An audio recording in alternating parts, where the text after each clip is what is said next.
6:30 on the nose. Good evening, everybody. David Paul with you in the KHOU 11 Weather Center. Hey, look, we are about to plunge into fall, really winter-like temperatures by Houston standards going into tomorrow night, Wednesday, Thursday, Friday. These are forecast low temperatures. So mild when you get up tomorrow morning, but then windy and chilly Wednesday morning. That 54 will come with a north wind gusting to 30.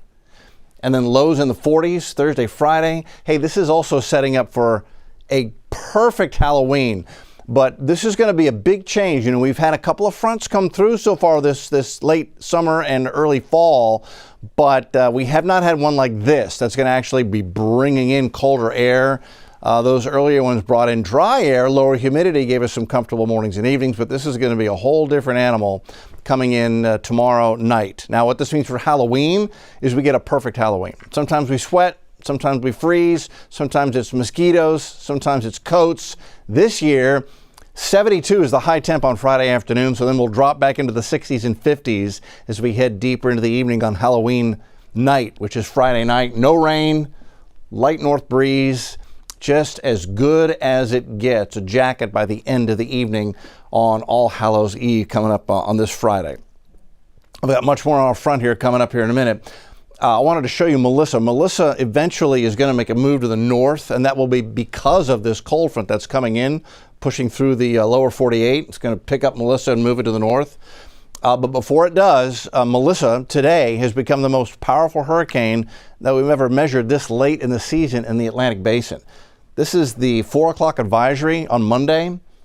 They measured sustained winds near the center, right here, right near the center. Sustained winds of 175 miles an hour. They're getting gusts to 215 miles an hour. Pressure's at 906 millibars, way down there. And it's basically stationary, drifting to the northwest at 3 miles an hour. But you can see it just hasn't moved much. The center of the storm has actually gotten a little smaller as it has intensified through the afternoon hours. So there's Jamaica. It looks like the storm's going to hit the west side of the island. There's a very, very small wind field. It's very intense, but it's very small. So Kingston may miss hurricane force winds completely, but the west side of the island will be devastated with these very, very strong Cat 5 winds, and the entire island will have a significant flood threat tonight and tomorrow as it goes through.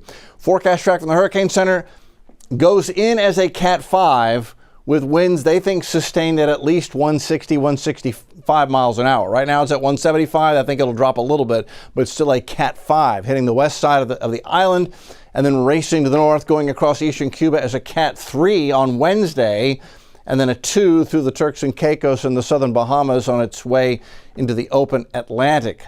Modeling on this, pretty consistent, bringing the center in right around sunrise. That's 6 a.m. Tomorrow morning. This is going to be Tuesday morning, and then it goes on through over the island. This island has mountain peaks on it that go to 6,000 or 7,000 feet. They're going to ring out maybe 15 to 30 inches of rain as it goes through. So flooding, mudslides, also a huge part of this just from the rainfall, let alone the surge on the beaches. Rainfall forecast. This is underestimating it. Mandeville 18.9. I bet you they're going to see some 30-inch rain totals in here, no problem. And they'll get 15 inches of rain on the east side of Cuba as it goes on through. Wind forecast. You know, here's the wind field. Very small area of intense wind. So Black River making landfall 7 a.m. tomorrow morning. Sustained winds at 116, while Kingston has winds at 48. That's low-end tropical storm force, so they can handle that. But where the center goes through, near the center, is where the wind devastation is going to be. Montego Bay, north side of the island, they will get winds near 100 as that exits off to the north, and then they'll quickly drop off as the storm exits to the north and east going into Tuesday afternoon. So big picture, there's the storm going through, moving northeast. It is being pushed to the north and east, being picked up by this front. That is the one that's going to come through Houston and give us the big weather change as we head through the next 24 hours. By this time tomorrow, we should be getting that north wind across most of the area.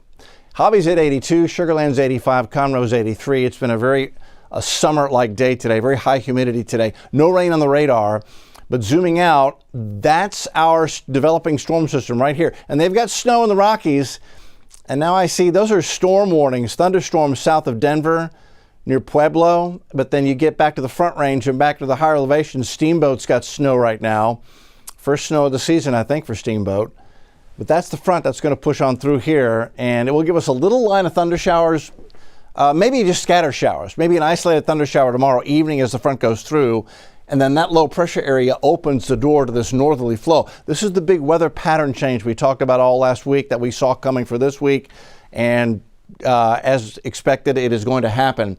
Showers Tuesday evening, tomorrow, as the front goes through. Gusty wind as the front goes through. Coldest weather of the season. We looked at temps with lows in the 50s and 40s. Big picture temps. Let's do Texas first. This is Wednesday morning. You're traveling in Texas on Wednesday morning. 39 in Amarillo, the morning low.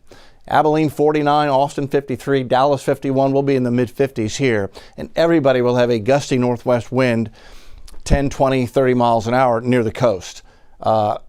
That's 7 a.m., so a big change across the entire state and the southern half of the country. Now, Tuesday morning, we're still mild. 67 Hunters Creek, 3rd Ward 67, Homestead 68, McCalva 68, North Shore 68, Meyerland 67, Attic 67, Channelview 68. So a mild Tuesday morning. And then look at this. Temperatures race off to near 90. For a high temp across the board tomorrow afternoon. This is Tuesday afternoon, 3 o'clock. We're going to get hot. It's quite common to get very hot right before one of these early fall fronts comes in. You get a little compression of the air, helps to heat it up. So we go near 90 before the front barrels through in the evening, brings in that north wind and plunges temps from near 90 into the mid-50s by Wednesday morning. I do love mornings like this in Houston. They're so rare. We get so much summer here, so it's nice to get a big change like this. But this is going to be a significant change. You will need a jacket Wednesday morning, and you could do a long sleeve and a sweater all day because we won't get out of the 60s on Wednesday. So the wind, this is tomorrow evening as the front's pushing off the coast. North wind gusting to 30 in Galveston, gusting to 31 Conroe, 29 Sugar Land, Wharton gusting to 30, Brenham gusting to 30, Columbus 31, College Station 31. So a real front. And then as we go through the day on Wednesday morning, have those lows in the mid-50s and a northwest wind gusting 15 to 25, depending on where you are across Houston and southeast Texas. Just delightfully chilly, delightfully fall. Leaves are going to fall. What leaves are down will be blowing around. It's going to be a real Charlie Brown type fall day. I can't wait. Okay, here's Tuesday. Tomorrow, 67 in the morning, mild, 85 by noon, 88 in the afternoon, 40% chance for rain as that front goes through, and you will know it when it comes through because we'll see the temperature drop quickly behind the front. From 88 down to 54 Wednesday morning with that breezy and cool morning on Wednesday. High temp only 67 Wednesday afternoon. Thursday's 48, 68. Beautiful. Friday, 48, 72 on Halloween. Doesn't get any better than that on Halloween here in Houston. A gorgeous weekend, 50s and 70s. Thank you, yes. And all of that, and we get an extra hour of sleep Saturday night. Saturday night, set your clock back an hour when you go to bed. You'll be on time on Sunday. We get an extra hour of sleep on Sunday morning. A lot going on. That is where we stand, my friends. Have a beautiful evening, everybody.